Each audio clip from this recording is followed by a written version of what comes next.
Well, hey, good morning. Today is Thursday, the 6th of March.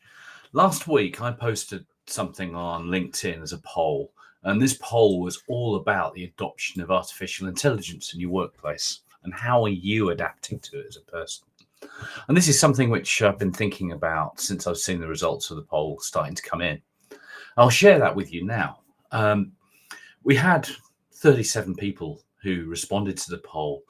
51% of people, that's over half of people, are saying they're embracing artificial intelligence and the AI revolution completely, fully, throwing themselves completely into the whole of the AI revolution that we're coming into. Admittedly, 43%, in addition to that, are saying that they're slightly cautious about this. And I understand that. I think I'm probably between the two of those. I really want to be pushing out the boundaries about what AI can do. But similarly, I've got some awareness about things like privacy. What does this do? And how does copyright work? So I'm sharing those sort of same views as you. And we've got between resisting change and unclear on its impact as an output. A couple of people in each of those sectors were talking about that. Now, what is the purpose of me sharing this document or these results with you? Is to give you some idea maybe of some areas which you can dip into if you're not already dipping into AI. The first one is really thinking about how you can use AI to streamline some manual processes which you're doing at the moment.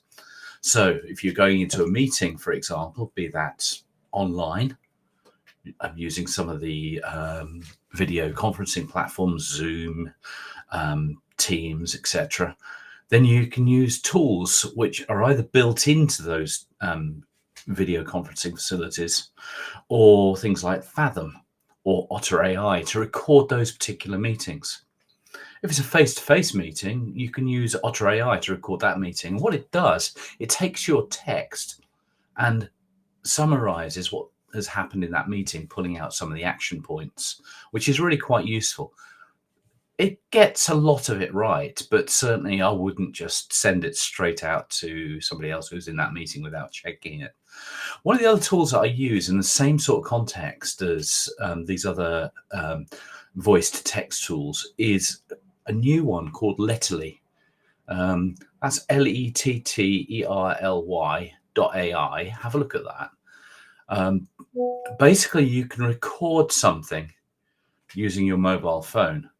You could be walking around a woods, for example, or you could be in between meetings. And what it does is it transcribes it word for word for what you've said, but then also gives you an option as to how you want to have it rewritten. So if you're going to write an email, you can dictate this email to this tool and it will put it into either a formal or a casual email format. If you want to get the bare bones of a LinkedIn post, it'll allow you to do that just by pressing a button.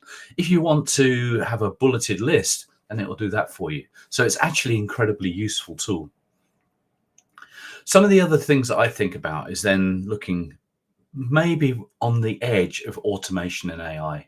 So if we've got automation, what I'm thinking about is if I've got a process that I'm following, how can I simplify that using a tool which will take that process away from me? Let me give you an example. I get regular invoices coming in, don't we all, yeah? And these invoices need to be processed. So these invoices need to be processed. I need to pay them, okay, first of all. But sometimes I've already paid them and I need to get them into my account system.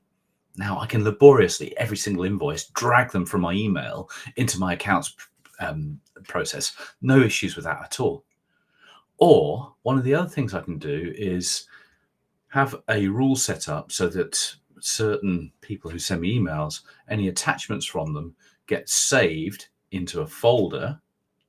So automation 1 is this saving into a folder. Automation 2 is then using an external tool like Make or Zapier to look at that folder and then take any new file from that folder and send it by email to another place.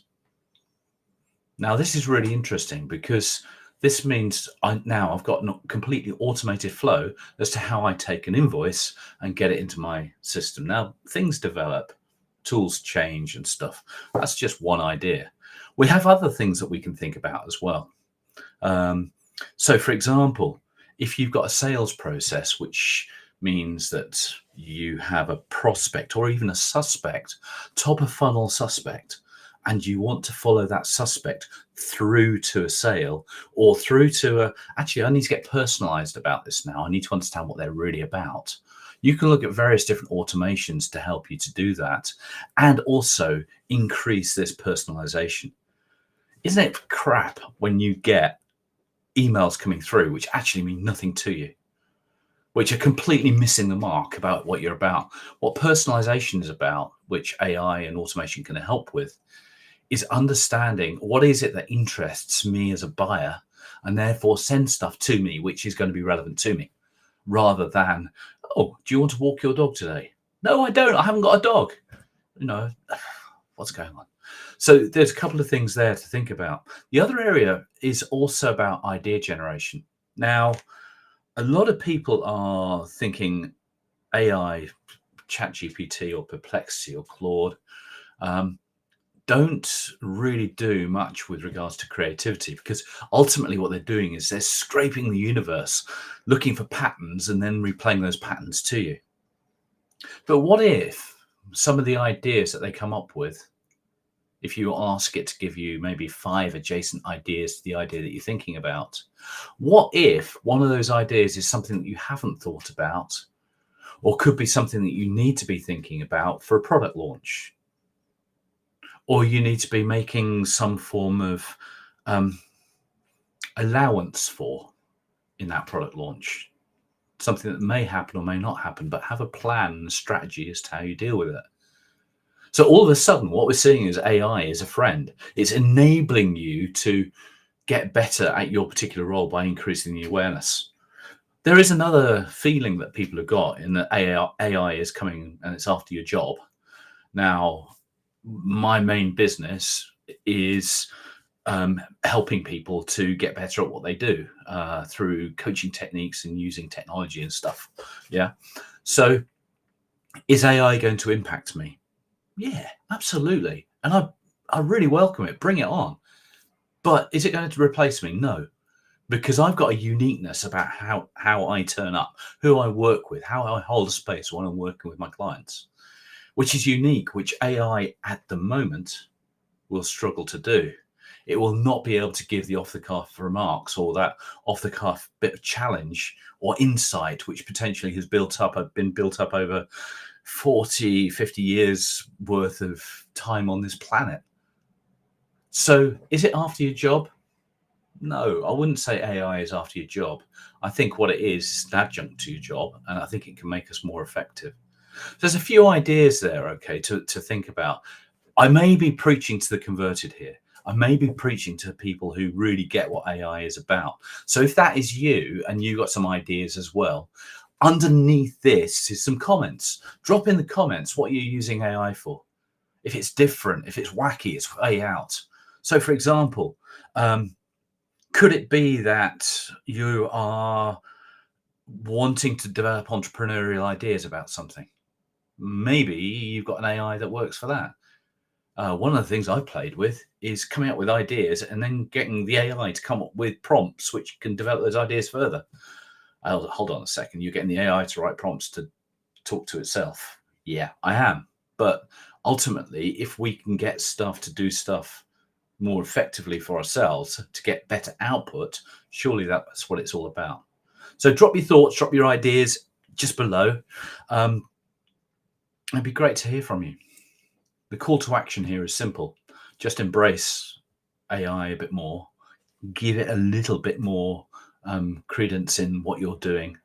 Maybe use it for something that you haven't used it for before. But be aware of things like privacy. Be aware of things like confidentiality of the data that you're using. And listen, we will talk again soon. Thanks for listening and have an absolutely amazing Thursday.